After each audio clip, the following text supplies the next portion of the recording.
सियावर रामचंद्र की जय, पवन सुत हनुमान की जय, उमापति महादेव की जय। अथ सप्तषष्टितमः सर्गः। किष्किंधा कांड के 67वें सर्ग में हनुमान जी का समुद्र लांघने के लिए उत्साह प्रकट करना, जामबान के द्वारा उनकी प्रशंसा तथा वेगपूर्वक छलांग मारने के लिए हनुमान जी का महंत पर्वत पर चढ़ने का वर्णन किया गया है। तम दृष्ट्वा जम्भमाणं ते कृमितुं शतयोजनं वेगेनापूर्यमाणं च सहसा वानरोत्तमं सहसा लोकमुत्सृज्य धप्रहर्षेण समन्वितः विनेदुस्तुष्टुभुश्चापि हनुमन्तं महाबलम्।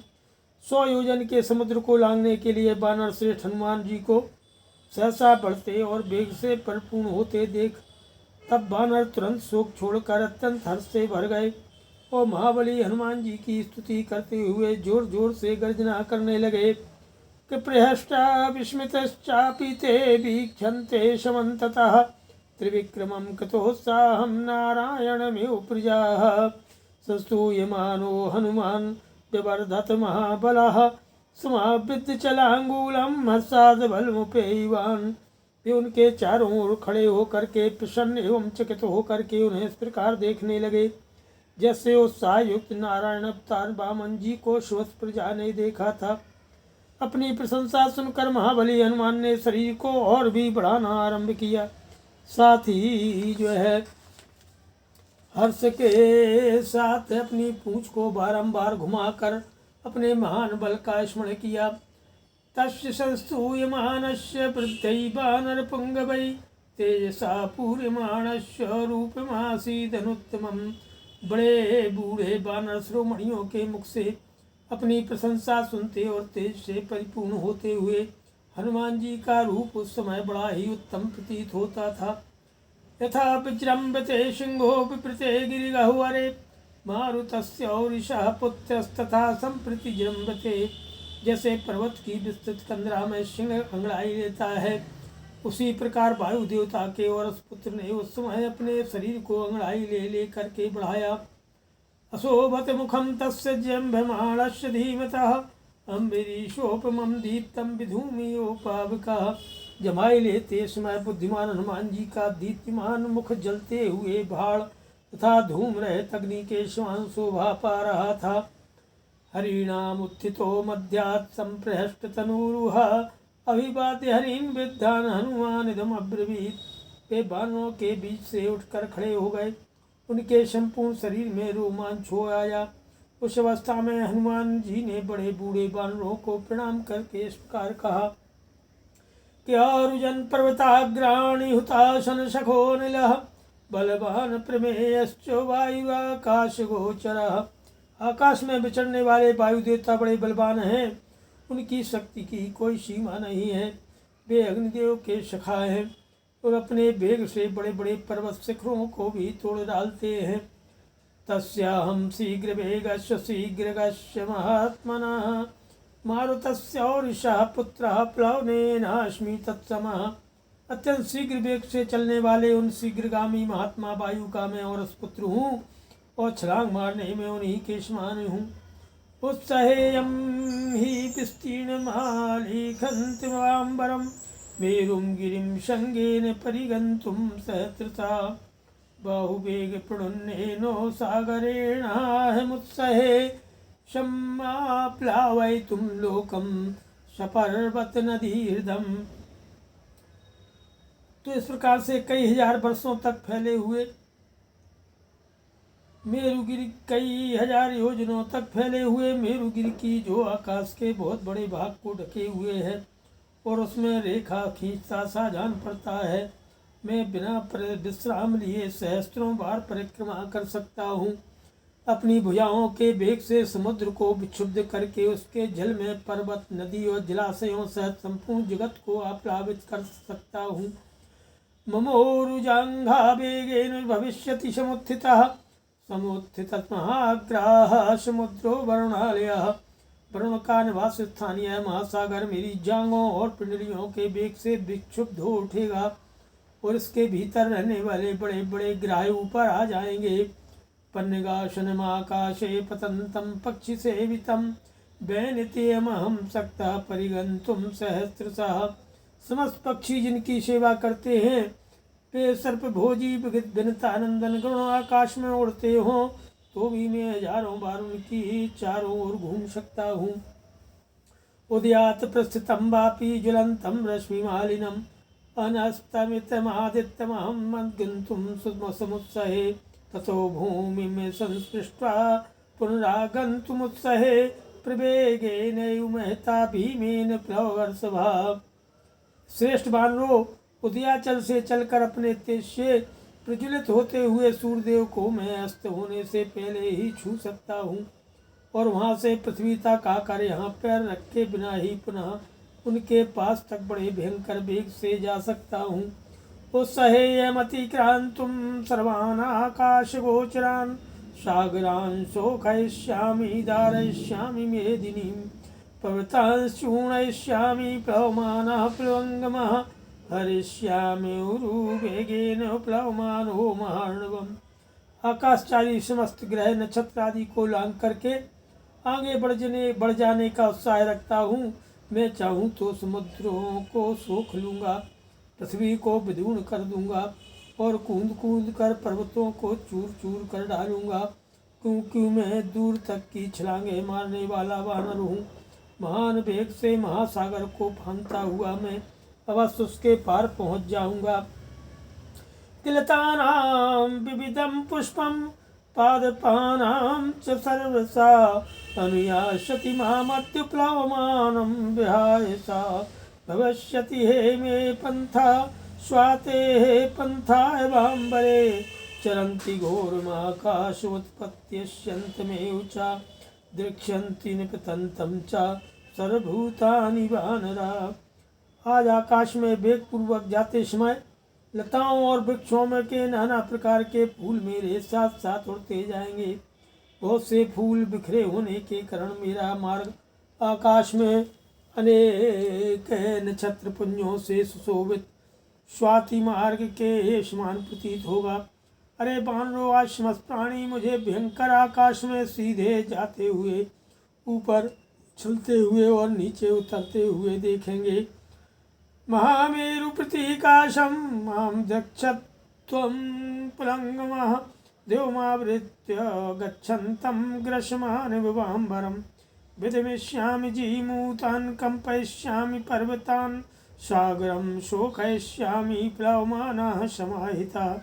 अरे कपिवरों, तुम देखोगे मैं महागिरी के मेरु के समान विशाल शरीर धारण करके स्वर्ग को ढकता और आकाश को निगलता हुआ सा आगे बढ़ूंगा।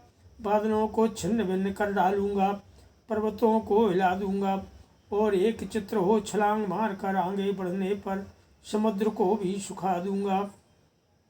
दैनतेयस्यासक्तिर्ममे वा मारुतस्य वा ऋते सुपर्णराजानं मारुतं वा महाबलं न तद्भूतं प्रपश्यामि यन्महं प्लुतमनुव्रजेत्। विनतानंदन गुण में मुझमें अथवा वायु देवता में ही समुद्र को लांघ जाने की शक्ति है। पक्षीराज गण अथवा महाबली वायु देवता के सिवा और किसी प्राणी को मैं ऐसा नहीं देखता जो यहाँ से छलांग मारने पर मेरे साथ जा सके। निमेषान्तरमात्रेण निरालम्बनमाम्बरं सहसा निपतश्यामि घनाद विद्युदिवोत्थिता। मेघ से उत्पन्न हुई विद्युत की भांति में पलक मारते मारते सहसा निराधार आकाश में उड़ जाऊंगा। भविष्यति ही मे रूपम प्लवमानस्य सागरम विष्णु प्रक्रममाणस्य तदा त्रीन विक्रमानवो। समुद्र को तो लांघते समय मेरा वही रूप प्रकट होगा जो तीनों पगों को बढ़ाते समय भवन रूपधारी भगवान विष्णु का हुआ था। बुद्ध्या चाहं प्रपश्यामि मन चेष्टा च मे तथा अहम दृक्षामि वैदेहीं प्रमोदध्वं प्लवङ्गम मारुतस्य समो वेगे गरुणस्य समो जगे अयुतं योजनानां तु गमिष्यामीति मे मतिः। अरे बानरों, मैं बुद्धि से जैसा देखता व सोचता हूँ मेरे मन की चेष्टा भी उसके अनुरूप ही होती है। मुझे निश्चय जान पड़ता है कि मैं विदेह कुमारी का दर्शन करूँगा। अतः अब तुम लोग खुशियाँ मनाओ। मैं वेग से मैं वायु देवता गरुण के समान हूँ। मेरा तो ऐसा विश्वास है कि इस समय मैं 10,000 योजन तक जा सकता हूँ। वाश्वस सवज्रस्य ब्रह्मणो वा स्वयंभुवा विक्रम्य सहसा हस्तादमृतं तदिहानये लंकां वापि समुच्छिप्तो गच्छेयमिति मे मतिः। वज्रधारी इंद्र अथवा स्वयंभू ब्रह्मा जी के हाथ से भी मैं बलपूर्वक अमृत छीन कर सहसा यहाँ ला सकता हूँ। समूची लंका को भी भूमि से उखाड़ कर हाथ पर उठाए चल सकता हूँ, ऐसा मेरा विश्वास है। तमेवं वानर श्रेष्ठं गर्जन्त्यममित प्रभं प्रहिष्टा हरेस्तत्र समुद्रै छन्त विस्मिता। अमित तेजस्वी वानर श्रेष्ठ हनुमान जी जब इस प्रकार गर्जना कर रहे थे, उस समय संपूर्ण वानर अत्यंत हर्ष में भरकर चकित भाव से उनकी ओर देख रहे थे। तच्चास्य वचनं श्रुत्वा ज्ञातीनां शोकनाशनम् उवाच परिसंगृष्टो जाम्बान प्लवगेश्वरो। हनुमान जी की बातें भाई बंधुओं को शोक को नष्ट करने वाली थी। उन्हें सुनकर के वानर सेनापति जाम्बान को बड़ी प्रसन्नता हुई। वे बोले, कबीर के शरणः पुत्र वेगवान मारुतात्मजः ज्ञातीनां विपुलः शोकस्त्वया तात प्रणाशितः। अरे वीर केसरी के सुपुत्र वेगशाली पवन कुमार तात, तुम अपने बंधुओं का महान शोक नष्ट कर दिया। तो कल्याण रुचिया कपि मुख्या समागता मंगलान्यर्थ सिद्ध्यर्थम करिष्यन्ति समाहिता। यहाँ आए हुए सभी श्रेष्ठ वानर तुम्हारे कल्याण की कामना करते हैं। अब ये कार्य की सिद्धि के लिए उद्देश्य एकाग्रचित्त हो तुम्हारे लिए मंगल कृत्य स्वस्ति वाचन आदि का अनुष्ठान करेंगे। जीर्णां च प्रसादेन कपिवृद्धमतेन च गुरूणां च प्रसादेन संप्लवत्वं महार्णवम्। ऋषियों के प्रसाद वृद्ध वानरों की अनुमति तथा गुरुजनों की कृपा से तुम इस महासागर के पार हो जाओ। स्थास्यामश्चैकपादेन यावदागमनं तवो तद्गतानि च सर्वेषां जीवनानि वनौकुशां। ततश्च हरिशार्दूलस्तानुवाच वनौकुशः कोऽपि लोकेन मे वेगं प्लवने धारयिष्यति। जब तक तुम लौटकर यहाँ आओगे तब तक हम तुम्हारी प्रतीक्षा में एक पैर से खड़े रहेंगे, क्योंकि हम सब वानरों का जीवन तुम्हारे ही अधीन है। इसके बाद कपश्रेष्ठ हनुमान ने उन वनवासी वानरों से कहा, जब मैं यहाँ से छलांग मारूंगा उस समय संसार में कोई भी मेरे वेग को धारण नहीं कर सकेगा। एतानि नगस्यास्वशिला संकटशालिनः शिखराणि महेन्द्रस्त्राणि च महान्ति च येषु वेगं गमिष्यामि महेन्द्र शिखरे स्वहं नानाद्रुम्बकीर्णेषु धातु निष्पन्देषु विषु। शिलाओं के समूह से शोभा पाने वाले केवल 10 महेंद्र पर्वत के शिखर ही ऊंचे ऊंचे और स्थिर हैं, जिस पर नाना प्रकार के वृक्ष फैले हुए हैं तथा गैर आदि धातुओं के समुदाय शोभा दे रहे हैं। इन महेंद्र शिखरों पर ही वेगपूर्वक पैर रखकर मैं यहाँ से छलांग मारूंगा। एतानि मम वेगं हि शिखराणि महान्ति च प्लवतो धारयिष्यन्ति योजनानामितः शतम्। यहाँ से 100 योजन के लिए छलांग मारते समय महेंद्र पर्वत के ये महान शिखर ही मेरे वेग को धारण कर सकेंगे। ततस्तु मारुत प्रख्या स हरिर्मारुतात्मजः आरुरोहे नग श्रेष्ठम महेंद्र मरिमर्दनो। यूँ कह करके वायु के समान महापराक्रमी शत्रुमर्दन पवन कुमार हनुमान जी पर्वतों में श्रेष्ठ महेंद्र पर्वत पर चढ़ गए। किव्रतम नानाविधै पुष्पै मृगसेवित शाद्बलम् ओम लता कुसुम संवादम नित्य पुष्प फलद्रुमम्। वह पर्वत नाना प्रकार के पुष्पित वृक्षों से भरा हुआ था। वन पशु वहाँ की हरी हरी घास चल रहे थे।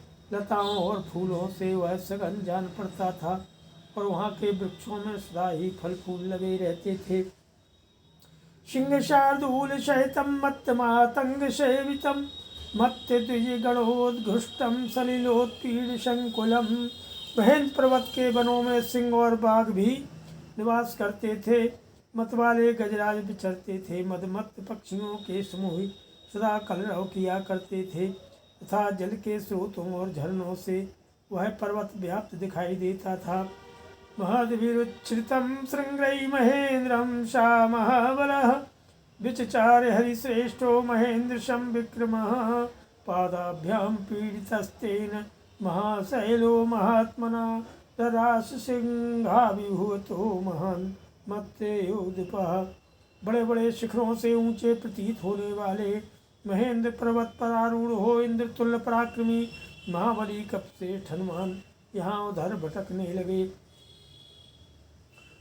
तो महाकाय हनुमान जी के दोनों पैरों से दबा हुआ है महान पर्वत सिंह से आक्रांत हुए महान मदमत गजराज की भांति चीत्कार सा करने लगा कि ममोचे सलिलोत्पीडान् विप्रकीर्ण शिलोच्चयः वित्रस्त मृगत महातंगः प्रकंपित महाद्रुमः। उसके शिला समूह इधर उधर बिखर गए, उससे नए नए झरने फूट निकले। वहाँ रहने वाले मृग और हाथी भय से थर्रा उठे और बड़े बड़े वृक्ष झोंके खाकर झूमने लगे।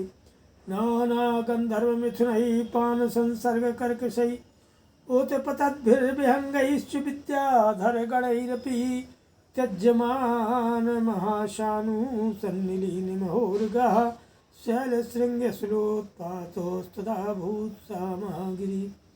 मधुबान के संसर्ग से उद्यत चित्त वाले अनेकानेक गंधर्वों के जोड़े विद्याधरों के समुदाय और उड़ते हुए पक्षी भी उस पर्वत के विशाल शिखरों को छोड़कर जाने लगे। बड़े बड़े सर्प बिलों में छिप गए तथा उस पर्वत के शिखरों से बड़ी बड़ी शिलाएं टूट टूट कर गिरने लगी। इस प्रकार वह महान पर्वत बड़ी दुरवस्था में पड़ गया। निःश्वसदभिस्तदा तैस्तु भुजगैरर्धनिःसृतैः सपताके भाति सतदा धरणीधरा। बिलों से अपने आधे शरीर को बाहर निकाल कर लंबी सांस खींचते हुए सर्पों ने उपलक्षित होने वाला वह महान पर्वत उस समय अनेकानेक पताकाओं से अलंकृत प्रतीत होता था।